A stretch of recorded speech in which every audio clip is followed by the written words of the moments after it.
حميدا ومصليا ان الله وملائكته يصلون على النبي یا ایھا الذین آمنوا صلوا علیہ وسلموا تسلیما۔ معزز سامعین و ناظرین، آج 10 رمضان المبارک کی نسبت کے ساتھ 10واں لیکچر لیے ہوئے آپ کی خدمت میں حاضر ہوا۔ آج کی گفتگو کا موضوع ہے نوافل اور قضا نمازیں۔ دعا کرتا ہوں کہ اللہ میری زبان پر کلمہ حق جاری فرمائے اور مالک ہم میں سے ہر ایک کو سن کے اس پر عمل کرنے کی بھی توفیق عطا فرمائے۔ حضرت ابو ہریرہ رضی اللہ تعالیٰ عنہ سے مروی ہے، صحیح بخاری شریف کی حدیث ہے۔ نبی کریم صلی اللہ علیہ وسلم ارشاد فرماتے ہیں کہ ان اللہ قال، رب کہتا ہے، من عادى لی ولیا فقد آذنته بالحرب۔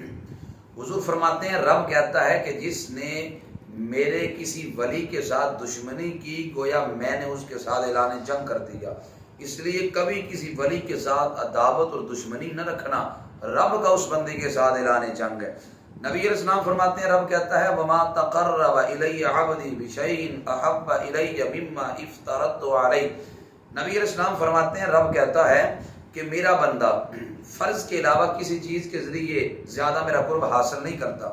اور پھر فرمایا ولا یزال عبدی یتقرب الی بالنوافل، مسلسل نفلوں کے ذریعے رب کہتا ہے کہ بندہ میرے قریب مسلسل ہوتا رہتا ہے، حتی احببتہ، یہاں تک کہ اس بندے کو میں پسند کر لیتا ہوں۔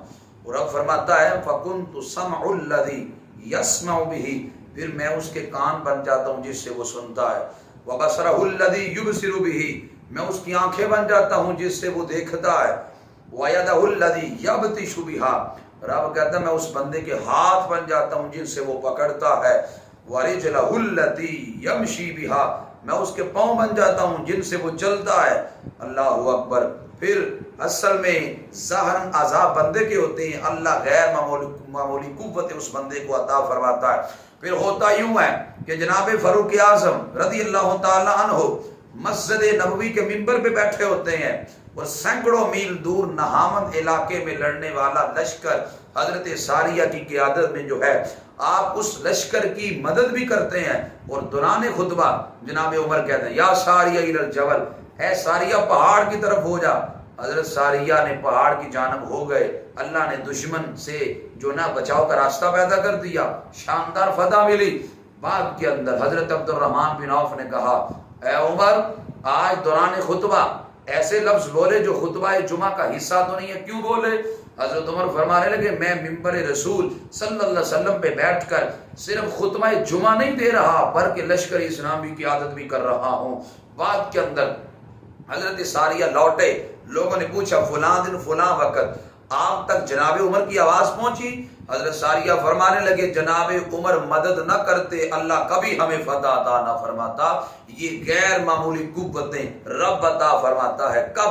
جب بندہ رب کا ہو جاتا ہے، نوافل کے ذریعے اللہ کے قریب ہو جاتا ہے، اللہ پھر یہ اعزاز دیتا ہے وَإِن سَأَلَنِي لَأُوتِيَنَّهُ، اللہ کہتا ہے اگر بندہ مجھ سے سوال کرے میں ضرور ضرور اسے عطا کرتا ہوں۔ وَلَئِنْ اسْتَعَاذَنِي لَأُعِيذَنَّهُ، اگر وہ کسی چیز سے پناہ مانگے تو میں اسے پناہ دیتا ہوں۔ وہ نفلوں کے ذریعے مسلسل رب کہتا ہے بندہ میرے قریب ہوتا رہتا ہے۔ نفل کا لفظ عام ہے، یہ سنت کو بھی شامل ہے، اس لیے فقہائے کرام باب النوافل کے ذریعے سنتوں کو بھی لے کے آتے ہیں۔ یہاں ایک بہت اہم مسئلہ میں آپ کی خدمت میں عرض کرنا چاہتا ہوں، وہ اہم مسئلہ یہ ہے کہ ایک دن کے اندر ہم 5 فرض نمازیں پڑھتے ہیں، ان 5 فرض نمازوں کے اندر سنت مؤکدہ کتنی رکعات ہیں؟ جمعے کی رکعات کے علاوہ روزانہ 5 وقتوں میں 12 رکعات ایسی ہیں جو سنت مؤکدہ کا درجہ رکھتی ہیں۔ میں ان کو واضح کر رہا ہوں تاکہ آپ کے ذہن میں محفوظ ہو جائے۔ وہ 12 رکعات کون سی ہیں 5 نمازوں میں جو سنت مؤکدہ کا درجہ رکھتی ہیں؟ فجر کے 2 فرضوں سے پہلے جو 2 سنتیں آپ پڑھتے ہیں وہ سنت مؤکدہ ہے۔ یوں ظہر کے 4 فرضوں سے پہلے جو 4 سنتیں پڑھتے ہیں اور فرائض کے بعد جو 2 سنتیں پڑھتے ہیں یہ دونوں مؤکدہ ہیں، اور یوں ہی نماز مغرب کے بعد 2 سنتیں پڑھتے ہیں یہ سنت مؤکدہ ہے۔ یوں نماز عشاء کے بعد جو 2 سنتیں پڑھتے ہیں یہ سنت مؤکدہ ہیں۔ یوں 12 رکعات ایسی ہیں جو سنت مؤکدہ کا درجہ رکھتی ہیں۔ اور پھر جمعۃ المبارک کی پہلی یعنی 2 فرضوں سے پہلی 4 سنتیں، وہ بھی موقدہ ہیں، یوں جمعہ کے 2 فرضوں کے بعد والے جو 4 سنتیں ہیں وہ بھی موقدہ ہیں۔ اللہ اکبر! یہاں سے یہ بات کھل کے ہمارے سامنے آ گئی کہ ہمارے معاشرے کے اندر جو لوگ جمعہ کی نماز پڑھنے کے لیے آتے ہیں، جب جمعۃ المبارک کے 2 فرض پڑھے جاتے ہیں، آدھی سے زائد مسجد خالی ہو جاتی ہے۔ شاید لوگ یہ سمجھتے ہیں کہ ہمارا جمعہ ہو گیا، جبکہ جمعہ کے 2 فرضوں کے بعد والی 4 سنتیں وہ موقدہ ہیں، وہ جمعۃ المبارک کا حصہ ہیں۔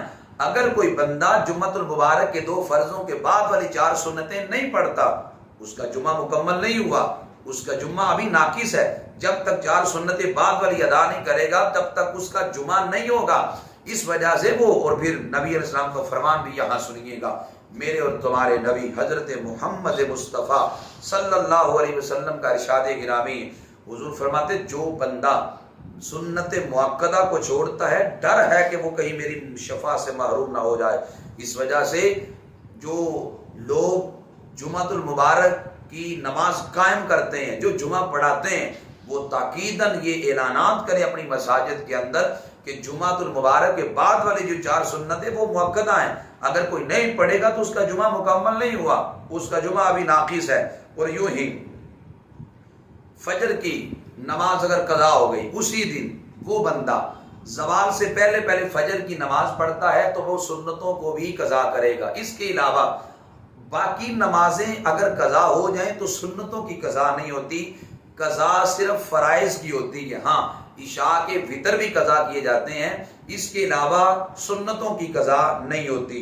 اور یوں ہی جب فرائض آپ پڑھ لیں، فرائض کے بعد چونکہ عموماً سنتیں پڑھی جاتی ہیں، اور ہمارے ہاں کچھ لوگ ایسے ہوتے ہیں جب فرائض پڑھ لیتے ہیں بعد میں بھی سنتیں ہوتی ہیں، اور کچھ نمازیں ایسی ہیں کہ فرائض سے پہلے بھی وہ سنتیں ادا کی جاتی ہیں۔ اور یہاں مسئلہ بھی قابل غور ہے، وہ یہ ہے کہ جن فرائض سے پہلے سنتیں ہیں، مثال کے طور پر عصر کی ہیں یا ظہر کی ہیں یا فجر کی ہیں، کہ ان نمازوں کے اندر فرائض سے پہلے سنتیں ادا کی جاتی ہیں، سنتیں پڑھنے کے بعد، یہ امام احمد رضا فاضل بریلوی رحمۃ اللہ تعالی علیہ کا فتویٰ ہے، آپ فرماتے ہیں کہ جو بندہ سنتیں پڑھنے کے بعد فرائض کے انتظار میں بیٹھتا ہے، اگر وہ دنیاوی گفتگو کرتا ہے تو سنتوں کا آدھا ثواب ضائع ہو جاتا ہے۔ اس لیے ہمیں ضرورت کیا ہے کہ ہم مسجد میں آ کر 10-15 منٹ جو کہ جماعت کے لیے رہ جاتے ہیں، ہم ذکر و اذکار کریں، ذات رسول علیہ السلام پہ درود پڑھیں، ہم کثرت کے ساتھ وہاں تلاوت قرآن کریں۔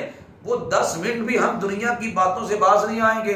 اگر کوئی سنتوں کے بعد فرائض کے انتظار میں بیٹھا ہو اور وہ دنیاوی گفتگو کرے تو اللہ حضرت فرماتے ہیں کہ آدھا سنتوں کا جو ثواب ہے وہ ضائع ہو جاتا ہے۔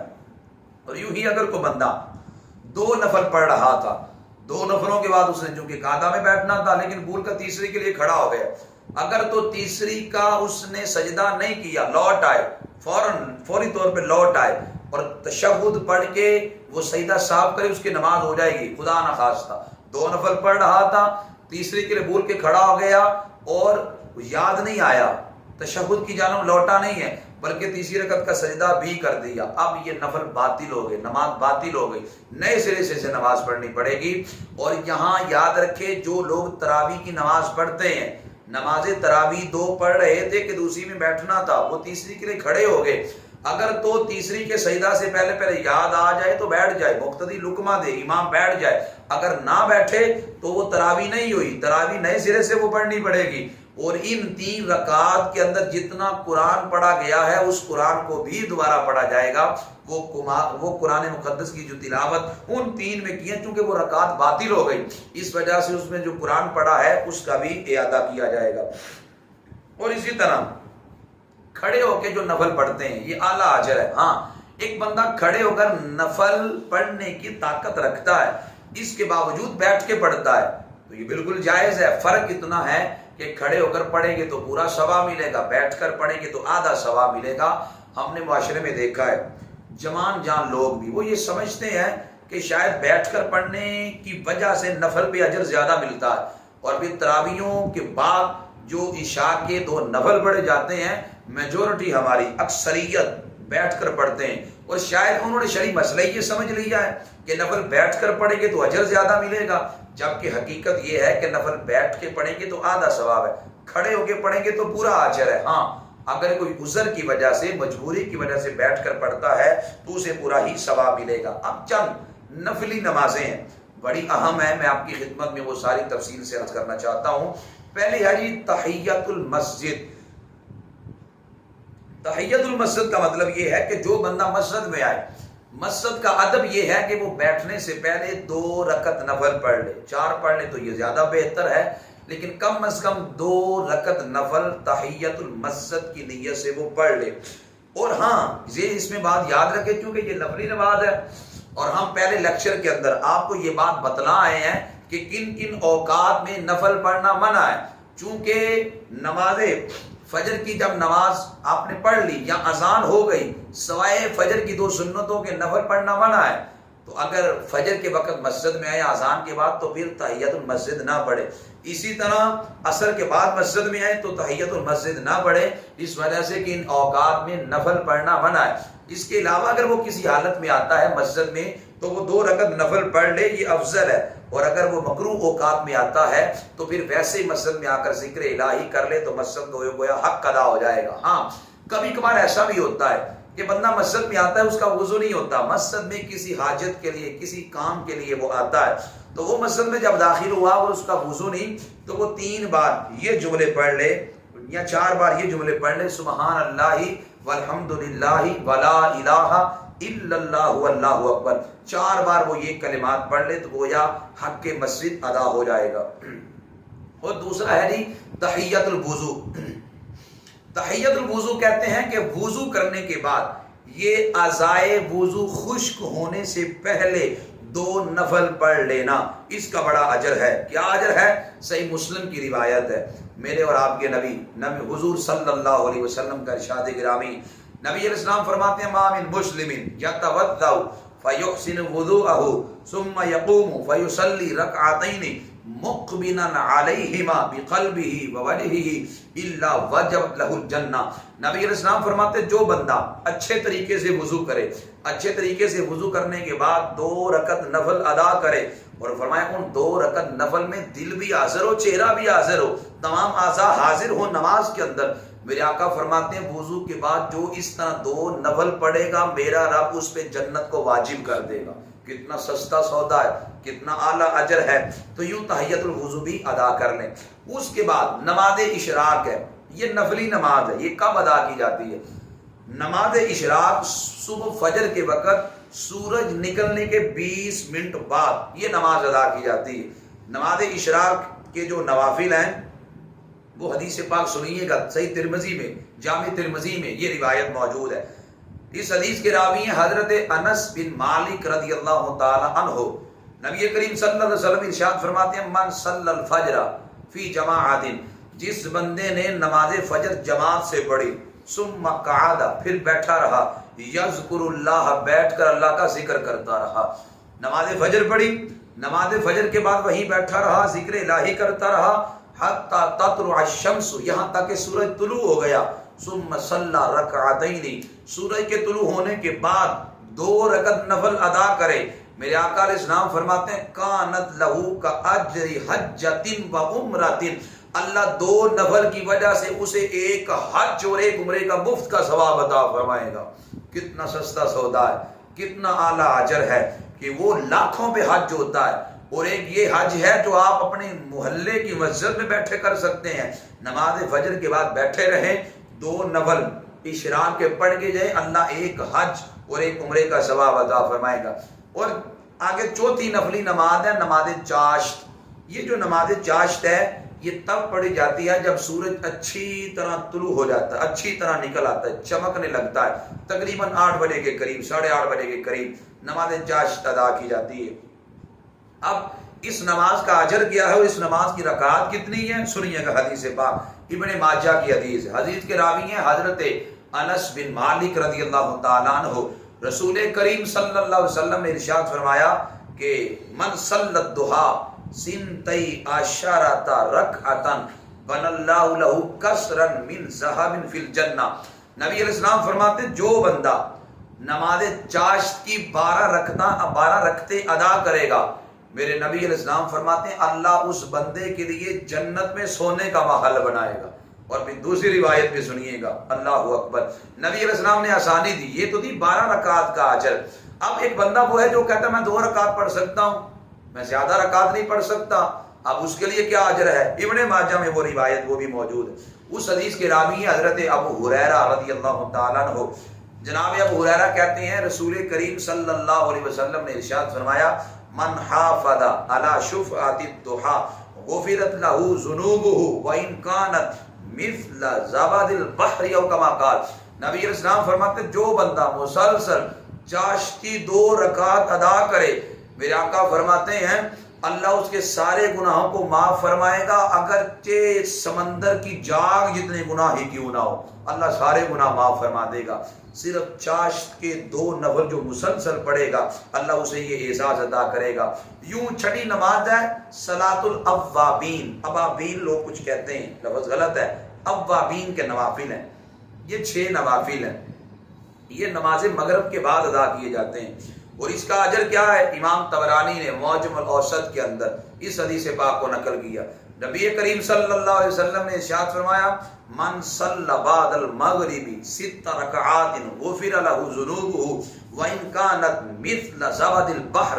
نبی علیہ الصلوۃ والسلام نے ارشاد فرمایا جو بندہ نماز مغرب کے بعد 6 رکعات اوابین کے ادا کرے گا، میرے آقا فرماتے ہیں اللہ سارے گناہ معاف فرمائے گا اگرچہ سمندر کی جاگ جتنے کیوں نہ ہو۔ اور دوسری روایت سنیے گا سینے میں ٹھنڈ پڑے گی، امام صحابی نے اس روایت کو میزان الاعتدال کے اندر بھی نقل کیا۔ نبی کریم صلی اللہ علیہ وسلم نے ارشاد فرمایا من صلی 6 رکعات بعد المغرب غفر له بها ذنوب 50 سنہ۔ نبی علیہ السلام فرماتے جو بندہ نماز مغرب کے بعد 6 رکعات صلاۃ الاوابین پڑھے گا، میرے آقا فرماتے ہیں میرا رب اس کے 50 سالہ گناہ معاف فرما دے گا۔ اللہ اکبر۔ ہم اپنی زندگی کے اندر نہ جانے کتنے گناہ کرتے ہیں، اور یہ ہمارے گناہوں کی بخشش کے مختلف بہانے ہیں کہ ہم اجر کریں، کہ ہم اس وقتوں کے اندر اگر اللہ کی بندگی اور عبادت کریں گے تو عرشوں کا مالک ہمیں بہترین اجر دے گا، بہترین صلہ عطا کرے گا۔ 7ویں نماز ہے نماز تہجد۔ نماز تہجد جو ہے وہ کب پڑھی جاتی ہے؟ نماز تہجد کے لیے سونا شرط ہے، سوئے بغیر نماز تہجد نہیں پڑھی جا سکتی، چاہے زیادہ سو لیں چاہے کم سو لیں، نماز تہجد کے لیے سونا شرط ہے۔ اور اللہ حضرت سے سوال ہوا کیا نماز تہجد 12 بجے کے بعد ہی ادا کر سکتا ہے یا پہلے بھی ادا کر سکتا ہے؟ تو امام احمد رضا علیہ الرحمہ آپ فرماتے ہیں کہ اگر کوئی بندہ 9 بجے سو گیا اور 10 بجے اٹھ کر وہ نماز تہجد پڑھ سکتا ہے، اس کی نماز تہجد ہو جائے گی۔ ہاں آخری پہر میں نماز تہجد کو پڑھنا یہ زیادہ اجر کے لائق ہے، اس میں زیادہ اجر ہے، اس لیے کہ اس وقت اللہ کی رحمت آوازیں دے رہی ہوتی ہے کوئی معافی مانگنے والا معاف کر دوں، ہے کوئی بخشش مانگنے والا ہم اس کو بخش دیں، ہے کوئی سوالی ہم اس کی خالی جھولی کو بھر دیں۔ اس وجہ سے آخری تہائی حصے میں پڑھنا افضل ہے۔ پہلے بھی اگر کوئی سو کر اٹھ جائے تو وہ بھی نماز تہجد پڑھ سکتا ہے۔ اس کے کم از کم 2 نفل ہیں۔ خاتم المحققین امام ابن عابدین شامی نے بھی اور یوں ہی صاحب بہار شریعت نے 8 نفل کا ذکر کیا کہ نبی علیہ الصلوۃ والسلام 8 نوافل ادا کیا کرتے تھے۔ تو اب مرضی ہے، 12 کی بھی روایات کچھ ملتی ہیں کہ 12 رکعت بھی پڑھ سکتے ہیں۔ اب نماز تہجد ایک بڑی عظیم نماز ہے، اس کے فضائل بہت زیادہ ہیں۔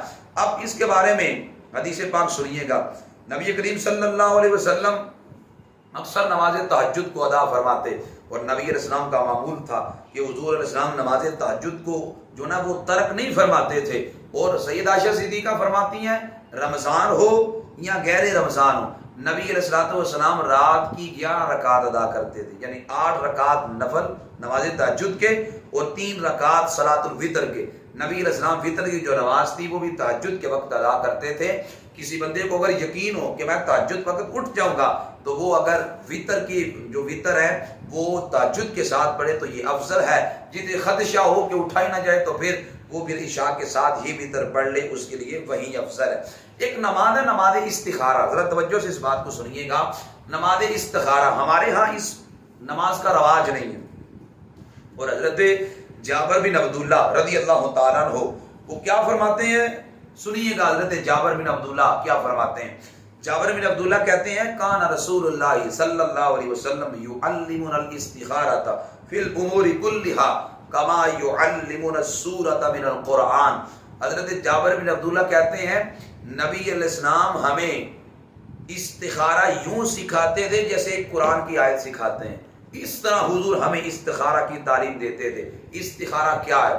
استخارہ کا مطلب یہ ہے کہ آپ نے مستقبل میں کوئی کام کرنا ہے تو آپ رب کائنات سے مشورہ طلب کرتے ہیں، مالک میں یہ کام شروع کر رہا ہوں، کیا میرے لیے یہ کام بہتر ہے یا بہتر نہیں ہے؟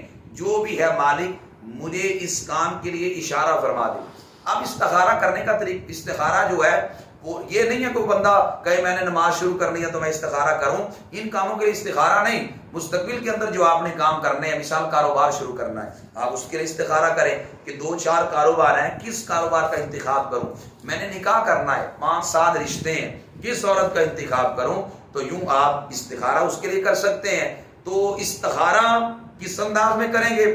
آپ نے جب استخارہ کرنا ہے تو 2 نفل ادا کریں گے، اول آخر درود شریف پڑھیں گے اور 2 رکعت نفل پڑھیں گے۔ پہلی رکعت میں بہتر یہ سورہ کافرون پڑھیں اور دوسری رکعت کے اندر سورہ اخلاص پڑھیں، یعنی قل هو اللہ احد، اور پھر آپ نے دعا پڑھنی ہے۔ اکثر یہ نمازیں جو ہوتی ہیں ان میں بھی دعا مل جاتی ہے، مزید میں دعا آپ کو پڑھ کے بھی سنا دیتا ہوں وہ کون سی دعا پڑھنی ہے۔ وہ یہ دعا ہے اللہم انی استخیرک بعلمک واستقدرک بقدرتک واسألک من فضلک العظیم فإنک تقدر ولا اقدر وتعلم ولا اعلم وانت علام الغیوب اللہم ان کانت تعلم ان ھذا الامر خیر لی فی دینی ومعاشی وعاقبت امری او قال عاجل امری وآجلہ فاقدرہ لی ویسرہ لی ثم بارک لی فیہ وَإِن كُنْتَ تَعْلَمُ أَنَّ هَذَا الْأَمْرَ شَرٌّ لِّي فِي دِينِي وَمَعَاشِي وَعَاقِبَةِ أَمْرِي أَوْ قَالَ عَاجِلِ أَمْرِي أَوْ